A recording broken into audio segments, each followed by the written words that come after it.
All right, everybody, welcome back. Today what we are going to do is we're going to work on simplifying using exponent properties.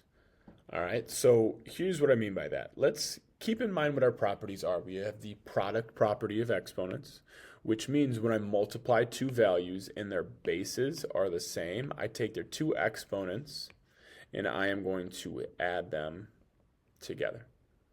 Now I have the power property. When I have one power raised to another, I am going to take their two exponents and I am going to multiply them. So this will simplify to a to the m times n power. I have the quotient property of exponents, where if I am dividing two values, and this should be an exponent here, so let me fix that. But if I'm dividing by two values and their bases are the same, I can take their exponents and I'm going to subtract them. And finally, I have the zero exponent property. Anything raised to the zero power is 1. All right, so I've got both of these sides here. I've got the left side and the right side, and we're going to kind of use both to help us simplify. All right, here's what I mean by that. We've got 2 to the 3/4 power times 2 to the 1/2. Well, I'm multiplying two values and their bases are the same. So what I'm going to do is I am going to take their exponents and I am going to add them together. Now to add 3/4 and 1/2, their denominators are going to need to be the same. 1/2 is really the same thing as 2/4. So I have 2 to the 3/4 plus 2/4, and that's going to give me 2 to the 5/4 power. All right, so I could simplify that further if I would like. If I'm looking for a whole number, we could do 2 to the 5th power, then to the 4th, but I'm just going to kind of leave that there for right now. I'm just trying to combine and condense and simplify as much as possible. Now we've got this idea here, 3 divided by 3 to the 1/4. Again, I've got two values and their bases are the same, and I am dividing them, so this is a quotient property. I am going to take their exponents, and the one up top is really a 1, and I'm going to subtract them. So this will simplify to 3 to the 3/4 power. All right, all I'm doing is using the properties that we should be pretty familiar with here in order to simplify. The next one is a little bit different. The reason that they're different is because my bases are not the same. So it tells me I cannot add their exponents. But if you notice, I do have an exponent on the outside. So what that is going to mean is I'm going to be using that power property, and the 2 is going to be distributed to both parts because there's multiplication between them. So that means I have 6 to the 1/2 squared times 4 to the 1/3 squared. All right, so 2 and 1/2 gives me 1. I got 6 to the 1st power times, and I'll have 4 to the 2/3. And again, I can't simplify because I would have to simplify this exponent first before I could combine these two values. So the simplest I'm going to get right now is 6 times 4 to the 2/3 power. All right, let's just keep rolling. We're still using these properties. Now this one's a little bit more complex because I've got a bunch of different parts to it. However, my tip here would be to focus on like terms. I'm going to focus on these two, and then focus on these two. So the first thing I have is 6/3, which is going to simplify to 2/1. And then I have x over x to the 1/2. And you know what? I'm going to do these all separately first to kind of help us out. 2/1. And then I have x to the 1 minus 1/2 over 1. And then I will end up with, well, there's more y's in the numerator, so it'll be y to the 3/4 minus 1/2 over 1.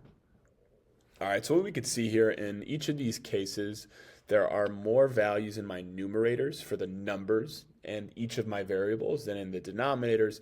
So what's going to happen is I'm going to essentially, maybe I should put an equal sign there, keep it an expression, multiply in between. So I've got 2 times, well, 1 minus 1/2 is 1/2, so I have x to the 1/2. And then I have y to the 1/4, right? 3/4 minus 1/2, well, 2/4. So 3/4 minus 2/4 is 1/4. And this is all over 1, so that means this right here is my simplified version. Essentially what I did is I used the quotient property for all of them, and then I just simplified, which is multiplication, since there was only multiplication between each of my values. All right, so whenever you're doing a problem like this, particularly division, you just want to focus on the like terms. I grouped my numbers together, then I grouped my x's together, then I grouped my y's together, and that's what each of these things is here.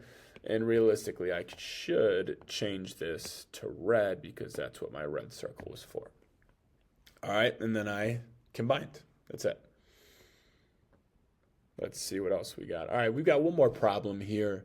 This should be relatively straightforward, but it takes a second for us to wrap our heads around the idea. I've got 4 times 9 to the 2/3 power plus 8 times 9 to the 2/3 power. Now, it looks very confusing, and there's a lot going on for us.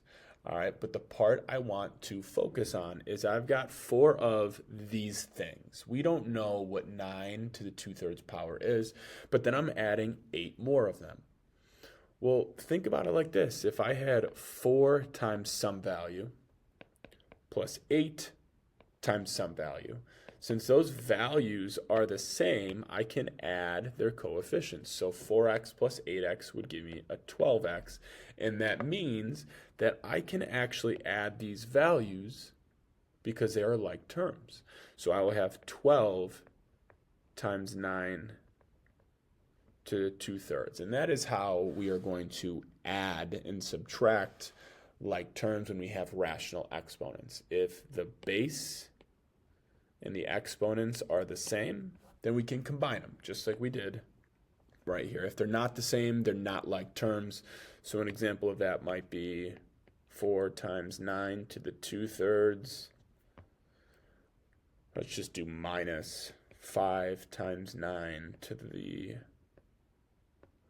1/2. These are not like terms, so these we can't combine, just like we can't combine an x squared and an x. So therefore, we would stop here and there would be no simplifying. Again, we can only do it when those values are exactly the same. All right, so all we really did here is we did a little practice with our exponent properties and use that to simplify. They're all properties we should be pretty comfortable with. We've got the product power quotient and then the 0 exponent rule, and that's basically what we're doing here. We have our product quotient and then power rule, and we really use the product as well. It's really just the power, actually. We did the power twice. And then over here, we really did our quotients. So essentially, we're just deciding which of these rules to use, and you might use a combination. It kind of depends on the problem for us. And then we took a look at what it seemed to be when we were adding or subtracting like terms. Okay? If you have any questions, as always, please feel free to reach out or leave a question or comment below. Thank you.